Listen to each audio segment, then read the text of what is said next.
Howdy, y'all, and welcome to the EEARSS Podcast Produced by Terrier TV. I am Alligator Rob. We are not joined by Cindy today, but it's me and Bill going after it. Yes, Cindy's still a little under the weather. Us. It's sad. You know, I hate to hear she's still battling whatever it is she's battling. That's got to be a heck of a case of COVID. That's got to be bad. Yeah, I keep hearing that people are getting it like the second, third, fourth, fifth time. Or right. Continue to get it worse, which is weird, man. That doesn't make any sense to me. Well, I think the thing mutates. I think it changes subtly, and you're not used to it, and yeah, I guess it gets you. I've been battling like a head cold for a couple of weeks, so I have a deep voice for the first time ever in my life. Uh-huh. Oh, there you go. That part I can appreciate. You got a little bit of a radio voice? Yeah, that part I can appreciate. So I wanted to give a quick shout out to some family friends of mine. That's the Costello family. They lost their mom over last weekend. Super sweet family. I've known them since I was in diapers. Great people. Great family. It's a huge loss. Just feel for them. Just putting thoughts and prayers out there to them with all that stuff. And we had her funeral yesterday. So it was. Oh, that's tough. And so you've known her your whole life? Indeed. Yep. Oh, okay. Wow. Yep. Family members, those people you grew up beside that just, you stay in contact with them forever. So. Right. Oh, yeah. Yeah. Yikes. So, anyhow, on to other things. Did Real Radio 104.1 day before yesterday. Yeah, I listened to it. The Tom and Dan show and a corporate time with Tom and Dan. It was okay. Those guys are very high energy. They are. At one point, I was wondering if they were ever going to let you talk. Because they introduced you, and then they kept saying stuff and doing, and I'm like, are they ever going to let him talk? Yeah, I guess we probably talked for an hour. Had about an hour program, right? Yeah. On Real Radio, which is nice. It's all over Central Florida. It's a good program. It was funny, all their ideas on alligator things and how wrong. How wrong they were, but you don't hate to bust people's bubbles, but I'm pretty sure that's part of the reason I was there. I like that the guy was talking about the Peace River. Yeah. In Arcadia and all that. And I've canoed on the Peace River. Okay. And done 50 miles on it.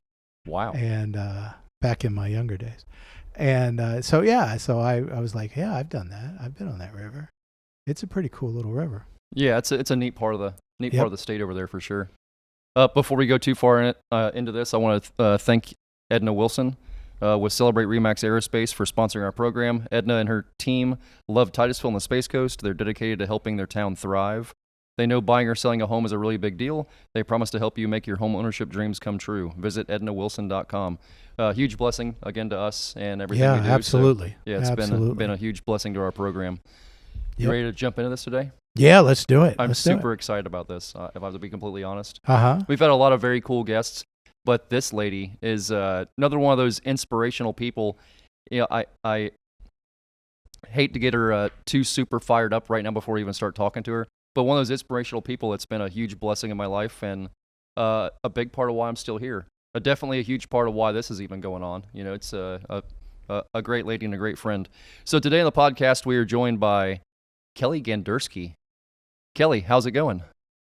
Hi, Frank. Every time you talk, I always end up blushing a little bit because you're just too kind, but so happy to be here with you today. Yeah, we're super excited to have you on here. So Hold on before he starts here. Yeah. Gandurski, that's right. That's a very Chicago. Is that Polish? It's Polish. It's very authentically Chicago. I was going to say it's very right. Chicago. I almost went into the fake Chicago accent when I heard it. You'll hear a real one throughout the course of the show today. Yeah, oh well, good. No doubt about it. So Kelley, tell us a little bit about you. We'll get into how me and you met here in a second, but tell us a little bit about you and where you went to school, what you're doing now, what you're up to these days. Well, I'm a lawyer by trade. I went to St. Joseph's College in Rensselaer, Indiana, and home of the Pumas, shout out. I went to DePaul University College of Law for law school right after college. And from there, I went to work for the city of Chicago's law department. I was in-house counsel for the city of Chicago, doing various prosecution matters and then some civil trial work. Wow. And then after that, I spent about 8 or 9 years in the private sector, doing all kinds of litigation, traveling all over the country. And I really, really wanted to get back into government. And so I ended up back in Chicago's law department as a supervisor. And one of my client departments was the Department of Animal Care and Control. And I got to know the department very well and be a part of that department and help with their legal work. And around 2018, I went over to become the deputy director of Chicago Animal Care and Control. So switched from my lawyer hat to now administration, operations. And in late 2018, I became the executive director of the department, managing the entire department. So that was a different spin from the work that I had been doing. Yeah, that had to be a huge jump. And I mean, I'm sure you had a lot of encouragement from your family and maybe people you worked with encouraging you to do that, or was that just something you went, you know what, I want to do something a little bit different. I see a need here, and I want to jump into it and take care of it. Well, I think my family thought I was a little bit crazy because, I think the first question my mom asked me was, "Are you still a lawyer?" I'm like, "Of course I'm still a lawyer, but I'm going to be doing different type of work." I have a big passion for animals. I actually got involved with the department as a volunteer before I started working there, and adopted my first dog from the Department of Animal Care and Control. And so the department has always been something that I had a passion for, wanting to help those really unfortunate animals. So the city's shelter, just so you know, is an all-access shelter. The city of Chicago can't turn any animal away. It doesn't matter what type of animal it is. And their mission is to provide for the humane treatment of animals and also to provide safety for the public at large. So from loose animals that are dangerous and running around, provide a safety component. So, the animals that are it's an all access shelter, they can't say no and they have to take everything in. So they rely a lot upon rescues to help save some of those animals there in adoption. So it's always had a big part of my heart and I've always been drawn to it. And so when I had the opportunity to go, I jumped with both feet. And, if Frank will talk about how that took a turn in a minute, I'm sure, and how rewarding that's been for me. In 2020, I was offered a position at the city of Evanston to become their corporation counsel to run their law department. So I reluctantly left Animal Care and Control and went over to Evanston, which is just north of Chicago. And then from there, I became the deputy city manager of the city. And then from there, I became the interim city manager running the entire city of Evanston. And in August of this past year of 2022, I joined the law firm of Elrod Friedman, and I am now a partner at that firm. And our work is we do municipal law and land use law for multiple municipalities throughout the region. So I've kind of all tied it back up again to municipalities and law, which is kind of where my passion is. That's legitimately incredible. You've jumped so many different things, and the same way I know it had to have been a huge jump to jump over there to Chicago Animal Care and Control. You've went and done city management since then. You're back doing law all through it all. It's just, Kelley, it's unbelievable. Really, it all comes back to this story, how you and I originally met. If you want to go ahead and tell that story, go for it. Yeah, in fact, Frank, I was just kind of looking things up just to get the timeline right. But it was July of 2019, and I had been the official executive director for almost a year at that point. And sitting at my desk on a hot summer day, and the shelter was, fine that day. There were no real emergencies. This was July 10th, if I'm being exact, Wednesday. And I remember my staff coming in my office saying, "Oh, someone must have dumped an alligator in the Humboldt Park Lagoon in Chicago." And I said, "Well, what are we doing about that?" Because our animal control officers are real adept at catching dogs and cats, maybe even the occasional coyote or wildlife, but alligators are not something that our animal control officers really were adept at catching. And Mamadou Dekate, who was my operations manager at the time, said, well, we've had this happen before. We have a volunteer, the Herpetological Society, should be able to go out and pick it up. And I said, well, just let me know what's happening with that, because, it's summertime, there was summer camp going on at Humboldt Park, and, you hear there's an alligator, you don't know what size it is. And, we all think of that horrible story that happened in Disney World several years back, where, which was right before that all happened. Yes, no doubt about it. Yeah. And so, they were looking for it, and the Herpetological Society went out. Well, I had a crazy feeling in the pit of my stomach that this was going to be something bigger than my staff was making it out to be, just because it just was so unusual. And I started hearing buzz of how the news outlets, major network news outlets, had started setting up cameras, and the alligator had been spotted swimming in the lagoon. And it's funny, Frank. So I said to one of the animal control officers, take me out to the lagoon. I want to see what's going on. And by the time I got out there, I think this was Wednesday later in the day, maybe Thursday. I'm talking blistering hot. I think it was like high 90s. And for us, Chicago, it was really warm. hot. It was warm. Yeah. And I see now there's quite a crowd drawn around the Humboldt Park Lagoon. And I don't know if you could describe for the listeners how big the lagoon is, but it's acres and acres big. The park is huge. It's ginormous. So, yeah, no doubt. Yeah. And it's, there are bridges where you can like walk over the lagoon, and, it's definitely acres large. And so, this alligator could be anywhere, anywhere across the acres here. It could be outside the lagoon. It could be crawling anywhere. There's summer camp going on. There's people picnicking, and there's people walking their little dogs close to the lagoon. And I'm going, oh no, this is a problem. And at the time, Mayor Lori Lightfoot had just been sworn in as mayor in May. And I'm thinking, oh gosh, I have a new boss. This is picking up media attention. None of this is good. And we are not adept at catching alligators. So while I was out there kind of surveying the land, I noticed, I think it was Channel 5 or Channel 7 when the network news was doing a spot on it. I thought, oh gosh, this is picking up a lot of attention. And while I was out there, I'm actually looking at the picture, Frank. I snapped a picture of Chance popped his head up, or the alligator popped his head up. No way, really? Okay, yeah, I didn't know that. Yeah, I have a picture of it here on my phone. So the Herpetological Society volunteer decided to take a canoe and was out there and, trying to like skim the lagoon and try to find this. And I'm thinking, all right, well, hopefully he catches it. I go back to the office, told staff, let me know, keep me apprised of what's going on. I'd like to know, I want to have a disposition of the situation, whether we catch it or whether we think it's gone. We need to know. So Thursday, more media attention, more sightings. I'm hearing, Chicagoans are more interested in this now. It's picking up a lot of attention. The crowds are gathering, and, there's more news coverage of this. And this would be, I think, like July 11th.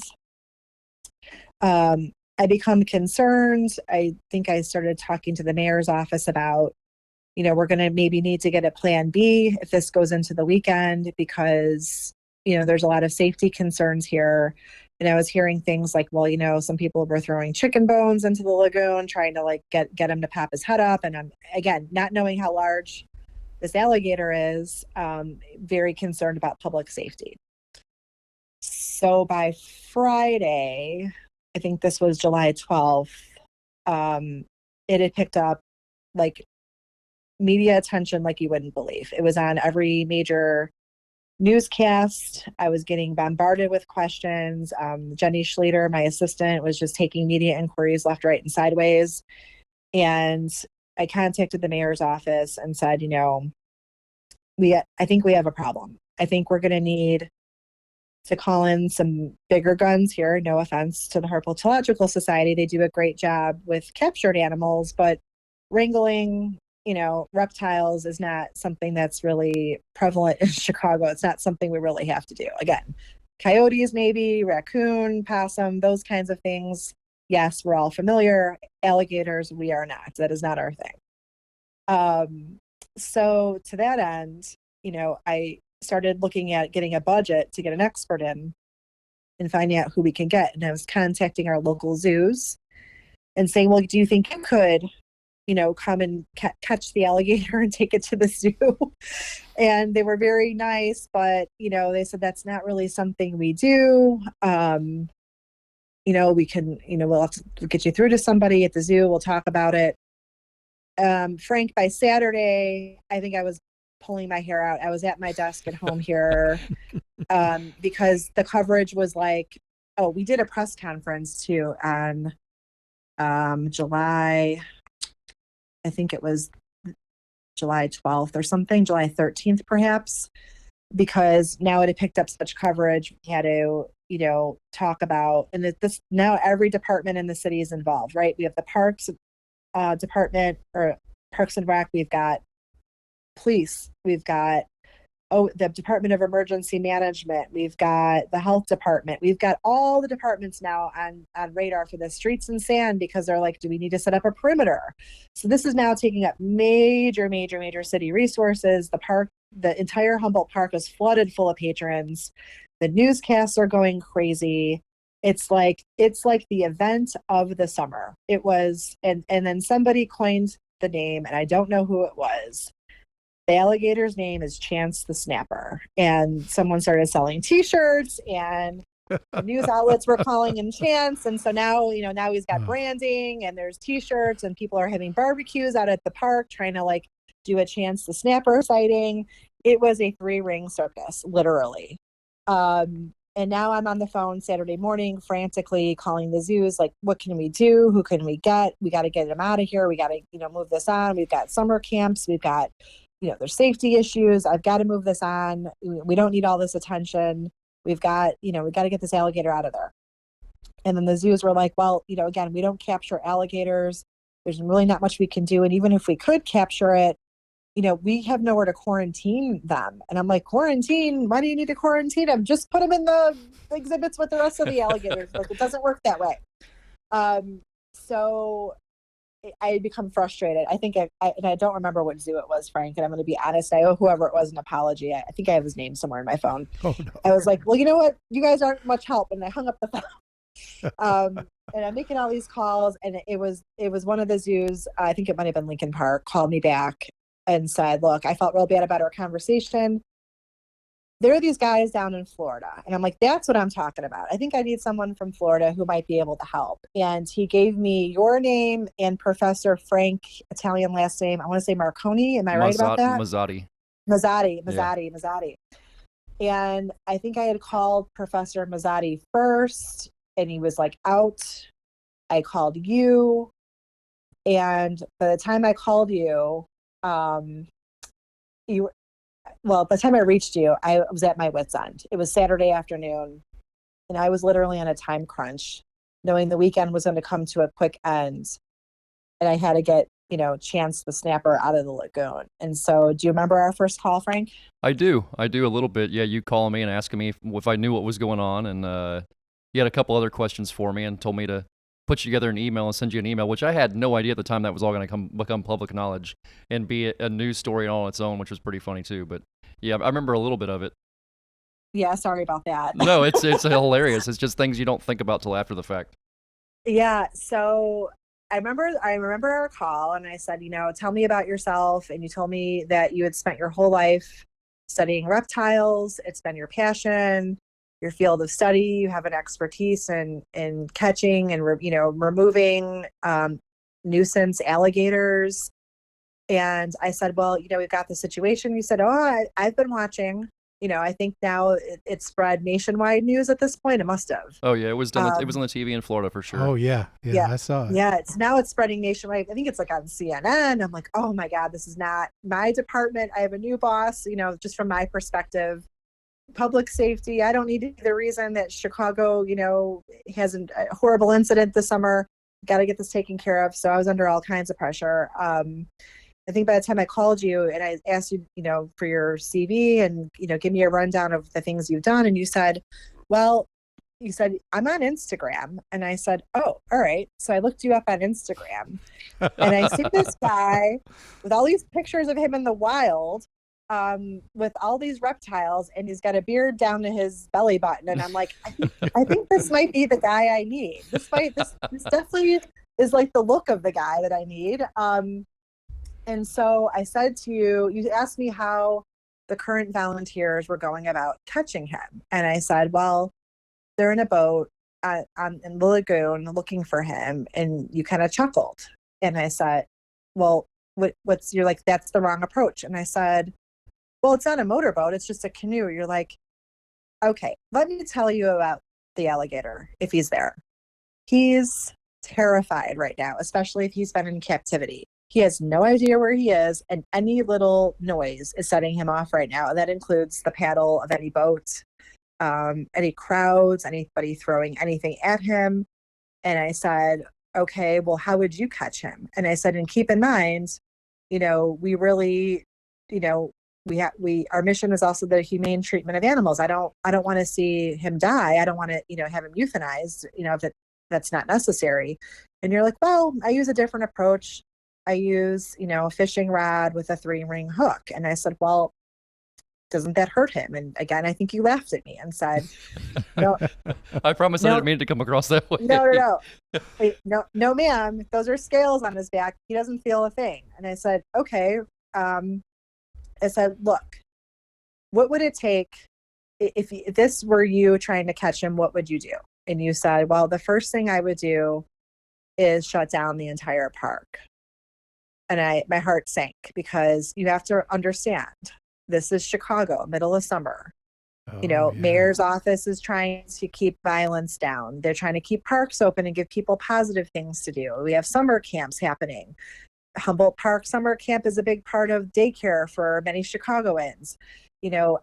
So I'm thinking, this is not a tiny little 1-acre park to shut down. We're talking acres and acres. It's humongous, yeah. In the middle of the city. And I'm like, okay, presuming I can get the park shut down for you. What else do you need? You're like, well, I'm going to need a plane ticket and a pickup truck. And I'm like, anything else? And you're like, no, I think that should do it. And I said, well, if I fly you in and if we hire you to do this, I need to know, can you catch him? And you said, ma'am, God willing. And I'm like, I knew right then in my heart, this is the guy for the job.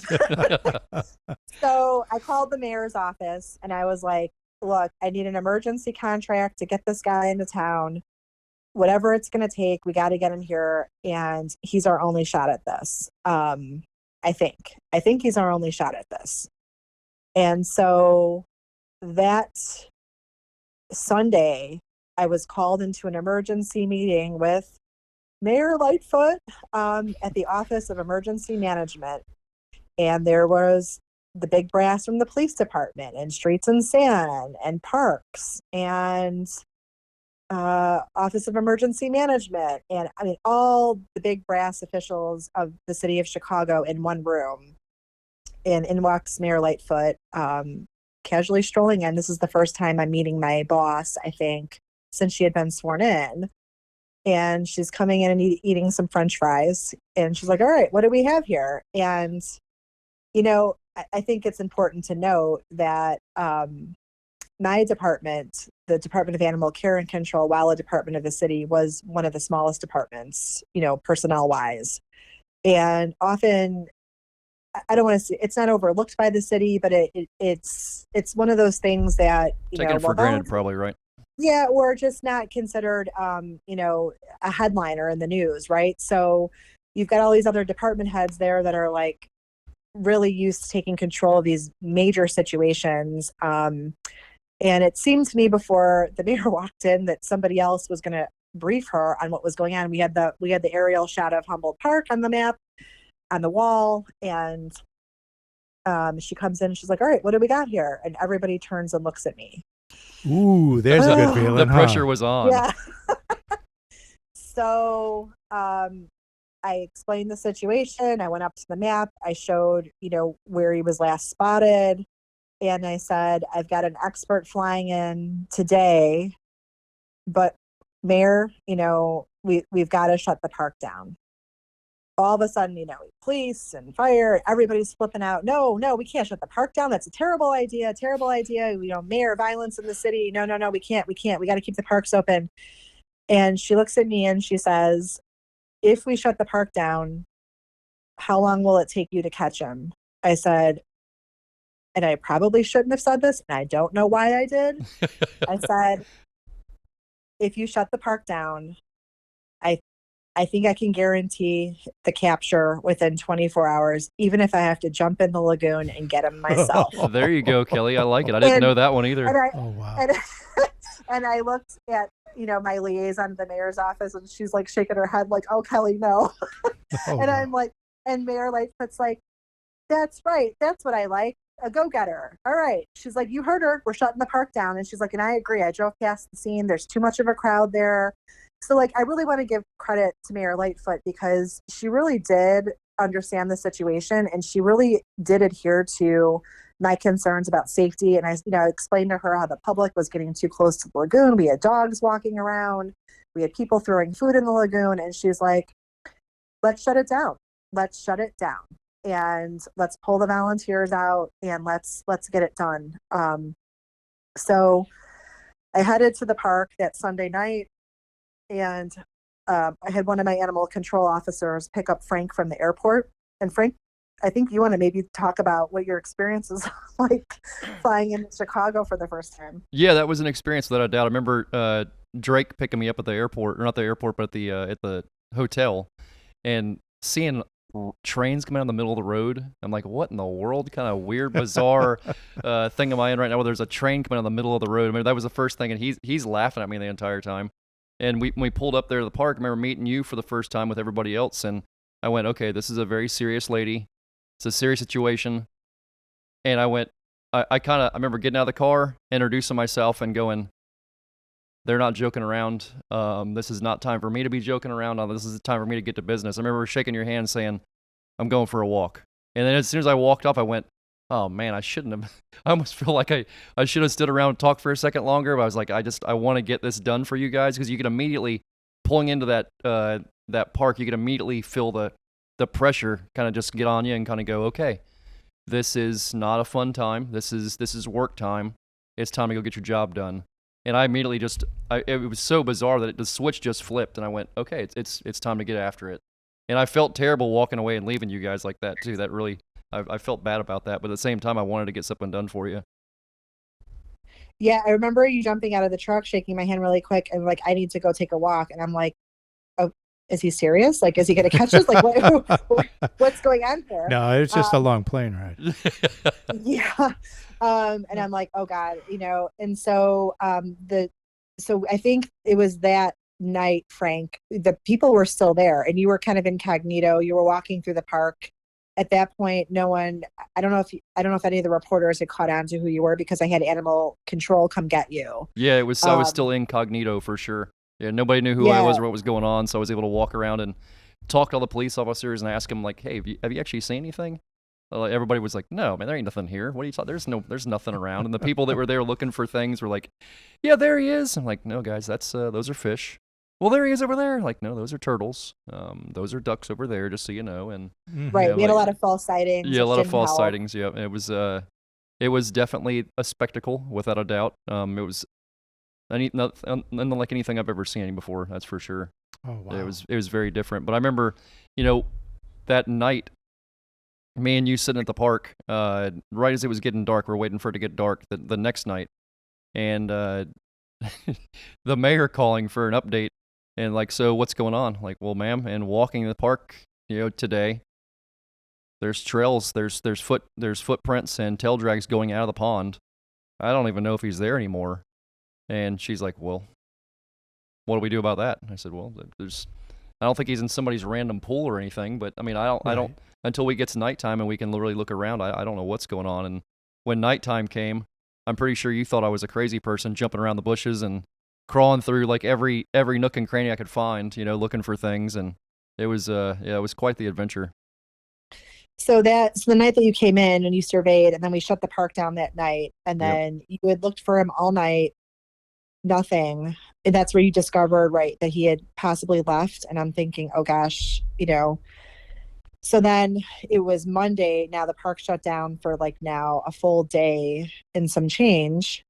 And you spent all day out there. You're having to run helicopters off. They're buzzing around the pond. Yes. Yes, which was also causing a big distraction. I mean, because Wow. this is now nationwide, possibly international news. It was international news. Yeah. Yeah. TMZ's calling me and all kinds of weird stuff. Yeah.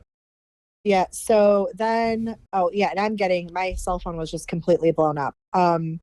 So then I remember this very clearly. So it was Monday night, and I'm thinking, because they're already talking about, like, if we don't catch this thing another day or two, we're gonna have to open the park back up. Maybe, I don't know. How long is the park gonna be shut down? Because programs are shut down, people can't picnic. I remember sitting at the park late that night. I'm like, I'm gonna stay here till midnight. So this is like midnight Monday evening, going into Tuesday. And it was just very peaceful. And I think at that point it was just you and Officer Drake out there. It was, yep. And I was sitting with some of the police officers by the where the little atrium is, or the landing. And it was just such a peaceful, quiet night. Like, there was a beautiful moon. And I'm like, gosh, I bet no one ever gets a chance to sit out and enjoy this lagoon like this quiet at night, because it was completely shut down. I remember thinking, I wonder how much longer I'm going to have a job if we don't catch this. So by midnight, and I had not slept really since like Friday of the week before, because I'm just constantly getting updates and just going at this 24/7. Frank, you hadn't slept, I think, since the day that you flew into town. Yeah, I was going on a couple of days without sleep too. Yeah. Yeah, it's super hot. We're like maybe a little delusional at this point. So I think around 1 a.m, I asked one of the officers to drop me back off at home. And, so if you guys hear anything, call me. So it was like 1 a.m, 1:30. I had just gotten into bed, and I think I had just closed my eyes, and my phone rings, and it's Drake. Yep. And you on speaker. And Drake's like, or no, you were pretending to not be there. No, I didn't pretend to do anything. I had no idea any of this was going down. That whole conversation was all Drake.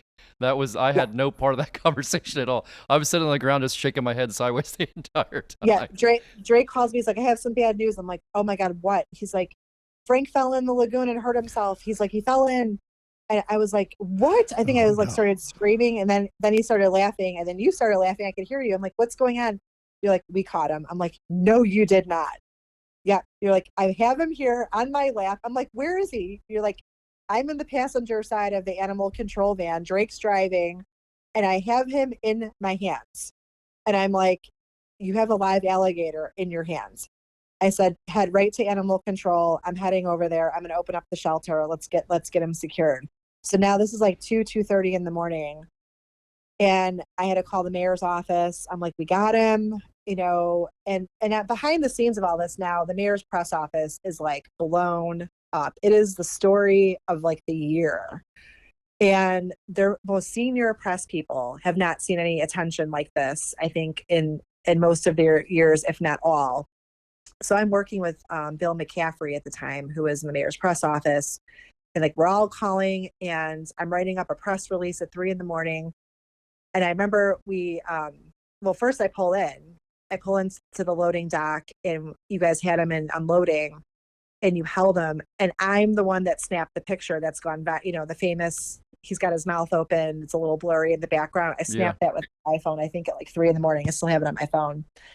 And we put him in a secure container, and we locked him in my office. We did. Yes, we did. We will not lose this alligator. I mean, this is like it's like the Queen's jewels sitting here. And he wasn't actually that big. He was he like around 4 or 5 feet? Frank? Yeah, he was 5 feet. Yep. And he was pretty juvenile. But when you see him in the lagoon, it's hard to tell when he popped his head up. But he wasn't that big, but he was big enough to be like, I wouldn't have gone and picked him up with my hands. I'll just put to you that way. But so we're all like kind of in my office. I think I went home. I wrote the press release. This is the middle of the night. Mayor's office is like, great. And then they're coordinating a press conference. And So I went home and changed. I think I came back. I think Frankie went and changed. I don't remember. I have no idea. I don't think any of us slept in like days and days. So all I was told was we got to take him. They want him to go back to Humboldt Park, and there's a press conference, and everybody wants to see Chance the Snapper. And I was like, okay, but there's a couple of things here. I don't want to glorify dumping reptiles in a lagoon in an environment it doesn't belong. I don't want to glorify this as like that this was a good thing, right? It was great that we caught him, and it was great that he was safe, and it was great, but look at all the resources we've expended. So the messaging that I had been trying to send all along is, hey, look, if you've obtained an illegal pet or you got something that you shouldn't have, don't dump it. Call us. We'll help you bring it to somewhere responsible, like a rescue or, the Herpetological Society, somewhere where they can manage the issue. But please don't, for other people's safety and for the animal safety, dump an animal. No animal deserves that, and people don't deserve that either. And so I also didn't want him to be seen as this like ferocious, monstrous thing. So do you remember I put the cat collar on him? Yeah, I remember telling you, I'm like, listen, Kelley, people are like very passionate about this alligator. I need something to wrap my hand up in to hold on to him, so somebody doesn't come grab him from me and toss him back in the lagoon. Because there ain't no catching this guy a second time. It ain't gonna happen. We were very afraid of that. I'm like, well, can we put him on a leash? So we ended up putting him on a cat collar and I think on a leash, and then you were able to tape his mouth shut so that he couldn't bite. But so we ended up loading him in the van. We're heading back to Humboldt Park with Bill McCaffrey from the mayor's press office, Frank, myself, my staff, mayor's office. And when we rolled up to Humboldt Park, it was something that I had never seen before in all of my years. It was something out of a movie. It was nerve-wracking. There must have been 300 members of the press there, along with other. Yeah. Oh, wow. And it was nerve-wracking. Oh, I bet. Yeah, Kelley had to talk me down off a ledge. No, legit, because I was super, super nervous, and Kelley's like, Frank, pull it together. Just go talk to him. And I'm like, okay. Well, because you were under some pressure too for other reasons about talking. Yeah. And so, we wanted to be conscious of that. Frank's, has a long reputation and history in Florida, and, we wanted to be conscious of that. And I wanted to be conscious of everyone's safety, but also respect the animals, feelings at that point. This thing had been through a lot of trauma. Chance had been through a lot of trauma. But we rolled up and it was blinding. And so the mayor's, Bill McCaffrey from the mayor's press office, I remember saying to me, he's like, Kelley, look, I know you want a path cleared, and I know you want everyone to behave themselves. I don't know if we can control the crowd. And I'm like, well, then it's really simple. Nuts. Yeah, it was nuts. Tell them we're packing up. Tell them we're packing up the alligator, and we're going back to the shelter, and then no one will get a picture of him. And so Bill goes, the director says, if you don't behave, if everybody is not respectful and quiet and calm, and let her pass through and let Frank pass through, that they're wrapping it up and they're going back to the shelter. So I will say everyone was respectful. Yeah, it was awesome. They cleared a path. We walked through, and then we did an international press conference. There were local outlets, there were national outlets, and there were international outlets. And it was a press conference lasted maybe about a half an hour. Yeah, it was about 45 minutes, if I remember right. Yeah, something like that. So when you Google this, the story, those pictures are what you see. And I've done so many talks about how to manage the press, how to manage these crisis situations. That is an experience of a lifetime. That's something that'll probably never happen again in my life. I will never have an opportunity to talk to the press in that way. But what that did, so from that day on, Frank and Jenny Schlueter, who it's changed all of our careers. It really has. It really has. I mean, so Jenny was right with us, and Jenny had been a former journalist. And so she knew how to manage the press. And we went on a 2-day whirlwind tour of Chicago with different news outlets. Frank got to turn on Buckingham Fountain. He got to go to the Cubs game and throughout the first pitch. And I'm right along for the ride with all of this. So it was an experience I would never have had either. I remember I had friends from college that lived out of state calling me. They're like, I woke up this morning and heard a familiar voice, and it was you on the news. And so, Oh, wow. and so behind the scenes, so now we're doing the fun part, which is this like press tour, and everybody's dying to get a piece of Frank. Everybody wants Frank. And I'm trying to protect him to some degree too. I got very protective of him because She definitely was. Kelley was taking no crap. Like, Oh, wow. yeah, somebody Okay. even tried to come. It was Kelley was on. You were on point, no doubt about it. yeah, I just, he wasn't from Chicago. I wanted to make sure he was safe. I wanted to make sure he was, being respected as well. And so we were just very, very, it was a lot to manage, but we did it. And it was like the dream team that week. I will say that behind the scenes while you're turning on Buckingham Fountain, I remember calling my staff saying, where's the alligator? And I remember this, you had arranged Frank for him to go to the alligator farm. And Indeed. Yeah, we were looking for somewhere for him to go, and people don't. I've had this discussion a lot too. People don't understand that every animal takes a lot of care, right? And whenever you have a zoo or a place where you keep animals, one extra mouth sometimes is a really big situation. It's one more person has to be cared for, one more vet trips and everything else, and it's the people up there already had alligators. They already had their animals in their zoos, which I don't think they really maybe quite understood how vast the situation had become from their angles. But, the St. Augustine Alligator Farm where I already did research, it was funny that John Brugan, who runs the farm, had called me while me and you were sitting there talking. And he said, hey, by the way, I'll be happy to take it. If you want us to take it, we'll be happy to take a chance. We'll give them a place to stay. Well, thank God for that, because I remember a lot of Chicagoans were really disappointed that he was going to Florida.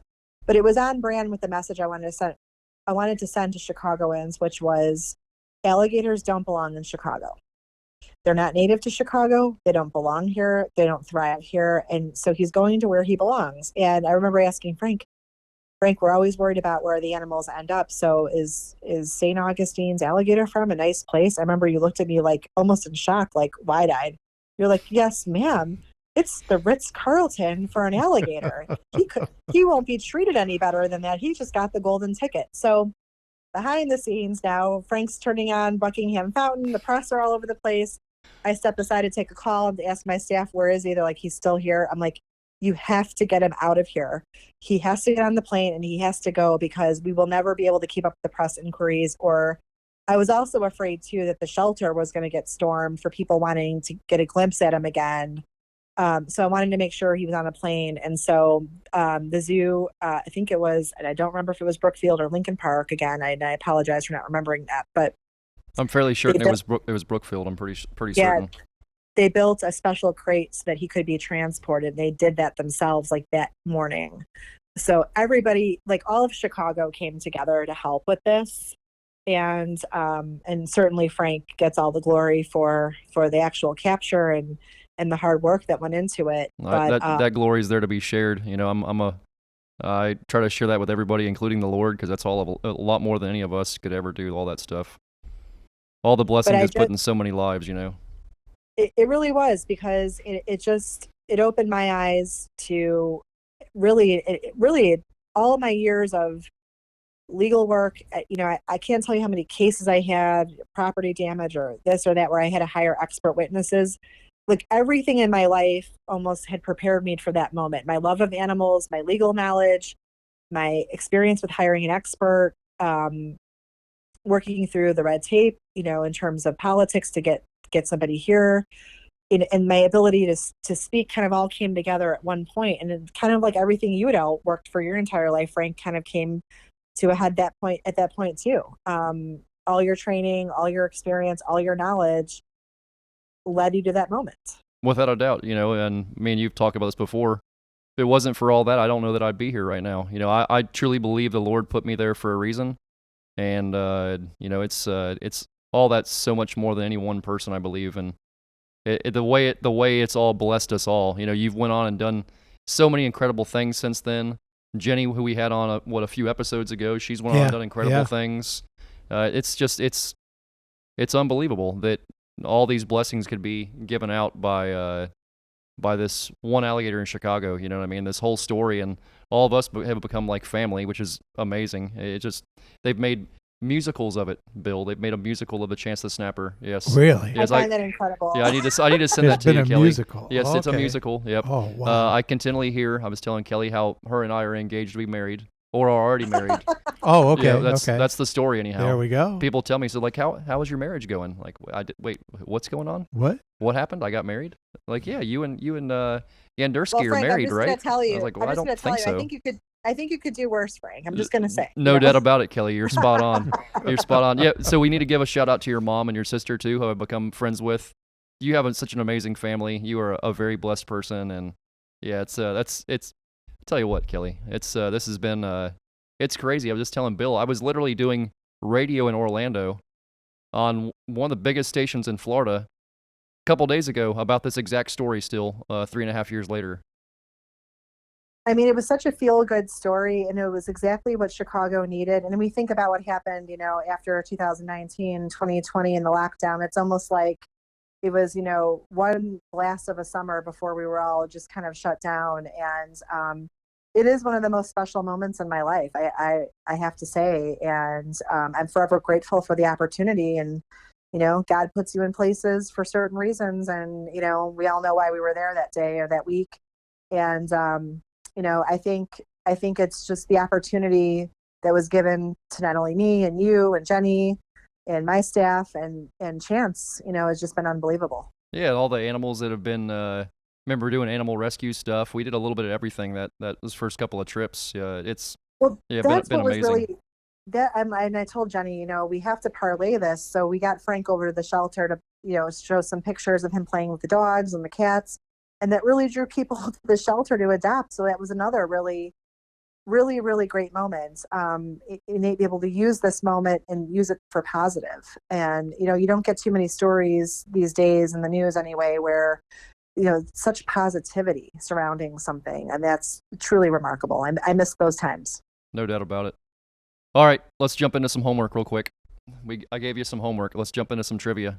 And then I know I gotta let you out of here because you got a meeting here coming up pretty quick. I do, unfortunately. All right. We're gonna do some animal trivia. Oh, animal trivia. Okay, animal trivia. All right. Gotcha. All right. Here's one. A group of ravens is known as. Pretty sure it's a murder. That's crows, I think, but it could be ravens too. I know a group of crows is a murder. I wonder if ravens is something different. I don't know. What is it, I Kelley? have an answer. Yeah. Unkindness. Unkindness. Okay, I have heard that. Unkindness I have heard of ravens. Dang, I should have known that. You should have. I should have known that. I'm disappointed. That was a good one, Kelley. All right. Let's see. How long do elephant pregnancies last? 18 months. Is it 18? I thought it was 3 years. I for some reason I got in my head 18 months. I know Could be wrong. It's supposed to be one of the longer. I think it's the longest one for a mammal. Yeah, I think so. I wanted to say it was more than 2 years. I think it's 3 years, but I don't know. Okay. All right. It's 22 months. So 22 months. Both pretty close. There you go, Bill. Yeah, 4 months off. Yeah. That's not bad. You're doing good. The name of which African animal means river horse? Hippopotamus. You got it. Ding, ding, ding, ding. There you go. There we go. Yeah, you beat me to that one. That's a good one. Dangerous critter. Oh, I saw a video of one of them swimming.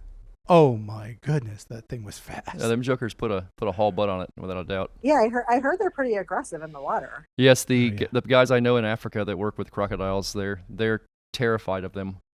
Mm-hmm. Yeah, for good reason. Well, Not the crocodiles, but the hippopotamuses. I hope they don't dump. I hope one doesn't end up in Humboldt Park in Chicago. That's all I'm going to say. Well, we'll figure that one out later on, Kelley, if that happens. We will.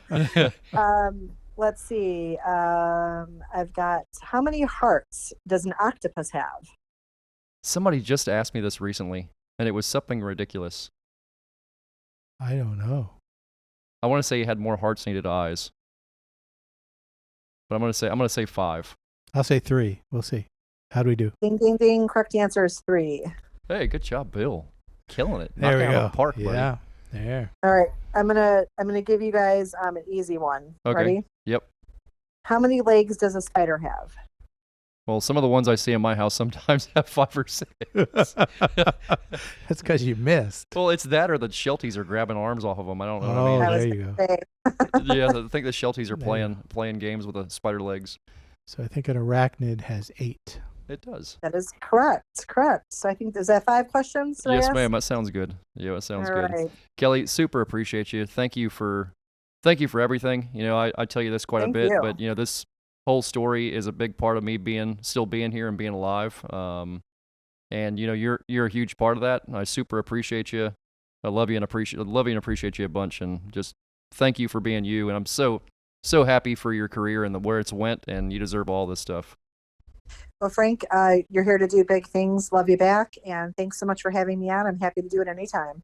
All right, Kelly. Let's talk again soon. Have a great afternoon, will you? Take care. Bye-bye. Bye. Bye. All right, Bill. That was another There you go, episode in the tank, buddy. That was cool. Yeah, I had heard bits of the story. I Yeah. mean, you had told me, and every time I hear it, I hear different parts that I didn't know before, that I didn't know what happened, and that was great. Great. It's funny. I've told this story. I'm sure Kelly's told this story. I don't think we've ever told the story together.